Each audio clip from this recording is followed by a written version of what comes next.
என் பிள்ளையே, உன்னை ஏமாற்றியவர்களுக்கும் துரோகம் செய்தவர்களுக்கும் என்ன நேர்ந்தது என்று இப்போது உன் அப்பா சொல்ல போகின்றேன். ஏனென்றால் என் அன்பு குழந்தை இரவும் பகலும் பாராமல் செய்த துரோகத்தில் இருந்து மீள முடியாமல் கண்ணீர் வடித்துக் கொண்டிருக்கிறது. ஆனால் இந்த கண்ணீருக்கு இந்த பதிவானது பதில் சொல்ல போகிறது. அவர்களுக்கு உண்டான தண்டனை இப்போது கொடுத்தேன் என்று அப்பா முழுவதுமாக விளக்கப் போகின்றேன். அதனால் உன் கண் முன்னே 2 நாட்களுக்குள் உன்னை தேடி அந்த செய்தி வரத்தான் போகிறது. அதனால் இந்த பதிவை முழுவதுமாக கேள். ஏனென்றால் நீ மீளா துயரத்தில் இருக்கிறாய். உன் மனவேதனை என்ன என்பது உன் அப்பாவிற்கு புரிந்துதான் தினந்தோறும் என் பிள்ளைக்கு ஆறுதல் சொல்லி தேர்த்த வேண்டும். வாழ்க்கையில் என் பிள்ளை இன்னும் பல சாதனைகளை சாதிக்க வேண்டும்.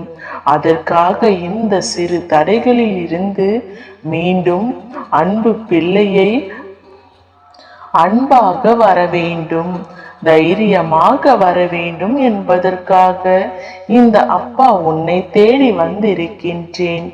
என்னவெல்லாம் நினைத்தாயோ அதையெல்லாம் உன் வாழ்க்கையில் நடக்கும் என்பதற்குண்டான தைரியமான முதல் அடியே இதுதான். என் பிள்ளையே, இப்போது உனக்கு துரோகம் என்று அந்த வலிகளை நினைத்து நினைத்து நீ கண்ணீர் வடிக்கிறாய். ஆனால் நீ சிந்தும் ஒவ்வொரு துளி கண்ணீருக்கும் கர்ம வினையானது அவர்களுக்கு சரியான பாடத்தை கற்றுக் கொடுத்திருக்கிறது. என் பிள்ளையே, அந்த பாடம் என்ன தெரியுமா? அதற்கு முன்னதாக சிறு விஷயத்தை உனக்கு சொல்ல விரும்புகின்றேன். வாழ்க்கையில் நாம் மிக பெரிய விஷயத்தை அடைய வேண்டும் என்பதனால் சிறு சிறு தடைகள், கஷ்டமான சூழ்நிலைகளை கடக்க வேண்டியிருக்கிறது. அதுவும் எதற்காக தெரியுமா? வாழ்க்கையில் அடுத்த கட்டத்திற்கு மிக பெரிய விஷயத்தை சாதிக்க போகிறாய். அதில் ஒரு நபரை நீ பார்க்க இருக்கும், பல நபரை சந்திக்க வேண்டியிருக்கும். அந்த சந்திக்கும் நபர் எல்லாம் நல்லவர்கள் என்று நீ நம்பிவிடக் கூடாது அல்லவா? இப்போது நீ அனுபவிக்கும் கஷ்டங்களும் துரோகங்களும் எதிர்காலத்தில் உன்னை வாழ வைக்கும். உண்மையானவர்கள் யார், பொய்யானவர்கள் யார் என்று நீ சிந்தித்து முடிவுகளை எடுப்பாய். அந்த முடிவால் உன் வாழ்க்கை இன்னொரு முறை இந்த வகையில் தடைகள், கஷ்டங்களோ துரோகங்களோ அனுபவிக்க முடியாது. அதற்காகத்தான் இந்த பாடத்தை உன் வாழ்க்கையில் அனுமதித்திருக்கிறேன் என் பிள்ளையே. ஏனென்றால் வருங்காலத்தில் என் தங்க பிள்ளை உலகம் போற்றும் அளவிற்கு வாழ்க்கையை வாழப் போகிறது. அந்த பாதையை நான் உருவாக்கி விட்டேன் ஏற்கனவே என்று என்னை அன்னையே என்று நினைத்திய அப்பா, என் வாழ்க்கையில் உள்ள பிரச்சனைகளை தீருங்கள். எனக்கு எவரும் கிடையாது, உதவவும் யாரும் கிடையாது. தந்தையாகவும் உறவாகவும் நண்பராகவும் எனக்கு அனைத்துமே நீங்கள் தான் என்று என்னை நம்பி வந்த குழந்தையை எப்படியும் மற்றவர்களை ஏமாற்றும் அளவிற்கு வாழ வைப்பேன். மற்றவர்கள் கையேந்தும் அளவிற்கு உன்னை வாழ வைப்பேனே தவிர உன்னை மற்றவர்களிடம் கையேந்தி நிற்கும் அளவிற்கு உன்னை நான் வாழ வைக்க மாட்டேன். அதற்கு வாய்ப்பே கிடையாது. என் பிள்ளையே, இன்று சில துரோகத்தால் கண்ணீர் வடித்து கொண்டிருக்கலாம். ஆனால் வருங்காலத்தில் அவர்கள் செய்த கர்ம வினைக்கு பலன் நிச்சயமாக கிடைக்கும். அது ஒரு பக்கம் இருக்கட்டும். ஆனால் நீ மீண்டும் வர வேண்டும், நீ சாதிக்க வேண்டும். மற்றவர்களுக்காக கண்ணீர் வடிக்க இந்த பிறவியை எடுக்கவில்லை. உன்னுடைய தனித்துவமான திறமை ஒன்று உனக்குள் ஒளிந்திருக்கிறது. இந்த கஷ்டமான நேரத்தில் தான் அது வெளிவரப் போகிறது.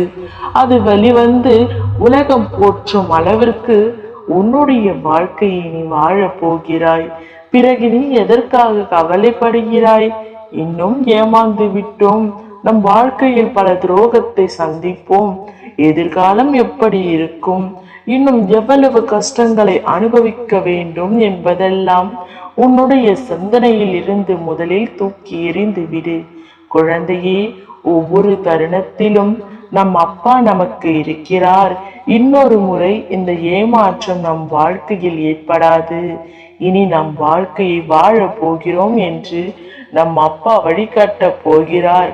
இந்த உலகத்தில் எவர் துணை இல்லை என்றாலும் என் அப்பா துணை இருந்தால் இந்த உலகமே என் காலடியில் என்று தைரியமாக இரு பிள்ளையே. உன்னுடைய சந்தோஷத்திற்காக உன் அப்பா நான் இருக்கின்றேன். என்ன வேண்டுமோ என்னிடம் வா. நீ என்னை எப்படி அழைக்கிறாயோ அதுவாக மாறி உனக்கு எல்லா விஷயத்தையும் செய்து கொடுக்கின்றேன். இந்த உலகத்தில் எனக்கு உதவ யாரும் இல்லை என்று உன் ஆழ் மனதில் சொல்லிக் கொள்வதை முதலில் நிறுத்து. அந்த ஆழ் மனதில் உன்னை வழிநடத்தி கொண்டிருக்கின்றவன் நான். அங்குதான் நான் குடியிருக்கின்றேன். அந்த தருணத்தில் நீ சொல்லும் போது உன் அப்பாவின் மனவேதனை அதிகரிக்கிறது. என் பிள்ளையே, உன் துயரத்தை முதலில் தூக்கி ஏறி. உனக்கு துரோகம் செய்தவர்களையும் ஏமாற்றியவர்களையும் நான் ஒருபோதும் உன் வாழ்க்கையில் அனுமதிக்க மாட்டேன். அவர்களுக்கு தகுந்த நேரத்தில் பாடத்தை புகட்டி உன் காலில் எப்போது விழ வைக்க வேண்டும் என்று எனக்கு தெரியும். சரி, உன்னை காயப்படுத்தவர்களின் நிலை என்னவென்று சொல்கிறேன், சந்தோஷமாக கேள். ஏனென்றால் நீ தூங்கி பல நாட்கள் ஆகிவிட்டது. உன்னுடைய செவிகளில் அந்த துரோகமும் ஏமாற்றமும் வந்து வந்து போகிறது. அவர்கள் பேசிய அலட்சிய வார்த்தைகள் தான் உன் செவிகளுக்கு மரண படுக்கையில் தள்ளி விடுகிறது. அந்த சிறு செவிகளில்தான் இன்று நீ வாழ வைக்கக்கூடிய அளவிற்கு உன் அப்பா அவர்களுக்கு தண்டனையை கொடுத்தேன். என்னவென்று தெரியுமா? அவர்கள் வாழ்க்கையில் மீளா முடியாத துயரத்தை கொடுத்தேன். எங்கே அடித்தால் எங்கே வலிக்கும் என்று ஒரு விஷயம் இருக்கிறது அல்லவா? அங்கே அடித்திருக்கின்றேன். என் பிள்ளையே, இனிமேல் அவர்களுக்கு எந்த நபரையும் விலங்குகளுக்கு கூட துரோகம் செய்யக்கூடிய அளவிற்கு அவர்கள் மனதில் ஆழமாக பதிய வைத்திருக்கின்றேன். இனிமேல் சிறு எறும்புக்கு கூட நீ துரோகம் செய்யக்கூடாது. அந்த அளவிற்கு பாடத்தை அவர்களுக்கு கற்றுக் கொடுத்திருக்கின்றேன். அந்த துரோகத்தால் அவர்கள் துடிதுடித்திருக்கிறார்கள். நரக வேதனையை அனுபவித்திருக்கார்கள். அவர்களுக்கு என்ன தண்டனை கிடைக்க வேண்டுமோ அதை விட 2 மடங்கு கிடைத்திருக்கிறது. காரணம் என்னவென்றால், நீ என் குழந்தை. வாழும் காலத்திலே அவர்கள் நரக வாழ்க்கையை வாழ்வார்கள். ஆனால் இன்னும் 2 நாட்களில் என்ன நிலை ஆகிறார்கள் என்று உன்னுடைய செவிகளுக்கு அந்த தகவல் எட்டும். உன் அப்பா நிச்சயம் செய்து காட்டுவேன். என் பிள்ளையே, என் மீது வைத்திருக்கும் பக்தியும் அன்பும் உண்மை. நீ சிந்தும் கண்ணீர் அவர்கள் பாவ கணக்கில் ஏற்றப்படும். பிறகு பார், உன் அப்பாவின் பாசத்தை புரிந்து கொள்வாய். என் பாதத்தில் விழுந்து கண்ணீர் வடிப்பாய். அப்பா, எனக்காகவா செய்தீர்கள்? என் மீது இவ்வளவு அன்பா? எனக்கு தெரியாமல் போய்விட்டதே. நான் உங்களை திட்டி விட்டேனே என்று நீ புலம்பத்தான் போகின்றாய். என் பிள்ளையே, இப்போது இந்த பதிவினை கேட்டு நீ தைரியமாக இருக்க வேண்டும். எதுவும் உன் வாழ்க்கையில் தவறாக நடக்கவில்லை. நீ சரியான பாதையில் தான் சென்று கொண்டிருக்கிறாய். ஆனால் உன் மனநிலையானது தவறாக நடக்கிறது. அனைத்தையும் இழந்து விட்டோமே என்று நினைக்கிறாய். எப்பொழுதும் உன் வீட்டில் மட்டுமல்ல, உன் மனதிலும் நான் இருக்கின்றேன். எப்பொழுதும் உன் கரங்களை நான் பிடித்து வழிநடத்தி கொண்டிருக்கின்றேன். தைரியமாக இரு. அப்பா இருக்கின்றேன். அனைத்தையும் நான் பார்த்து கொள்கின்றேன். என்றும் உனக்கு துணை இருப்பேன் தங்கமே. என்றும் உனக்கு நல்லதையே நடத்தி கொடுப்பேன். அப்பாவின் அருளும் ஆசீர்வாதமும் என்றும் உனக்கு இருக்கும்.